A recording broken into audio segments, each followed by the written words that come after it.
আপনাদের বলি, দুনিয়ার অধিকাংশ মানুষ গতানুগতিক চলে, ভেড়ার মতো চলে। সকালে ওঠে, রাত্রে ঘুমায়, খায় দায়, বাজার করে। কেন বেঁচে আছে তাও বোঝে না, কেন মরে গেল তাও বোঝে না। গরুর বাচ্চা জন্মায়, জোয়াল কাঁধে নেয়, কষাই জবই করে, শেষ।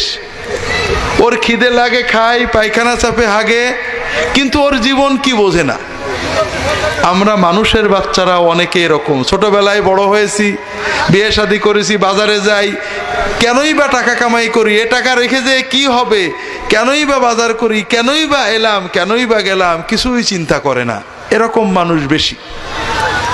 যারা একটু চিন্তা করার তৌফিক আল্লাহ দিয়েছেন, তারা শুধু পরের ভুলগুলো চিন্তা করি। ভাই, কি নিয়ে আমি আল্লাহর কাছে যাচ্ছি, আমি কি করলাম, আমি কতটুকু নেক আমল করেছি, আল্লাহর সামনে কি দেব, আমার রবের সাথে, মালিকের সাথে আমার সম্পর্ক কতখানি গভীর, আমি কি আল্লাহ দরবারে হাত তুলে চোখে পানি আসে কিনা, আমি কয় রাকাত তাহাজ্জুদ পড়তে পারেছি, কয়টা আল্লাহর কাজ করতে পারেছি, কয়জন মানুষকে আল্লাহর কথা বলতে পারেছি, এ চিন্তা আমরা করি না ভাই।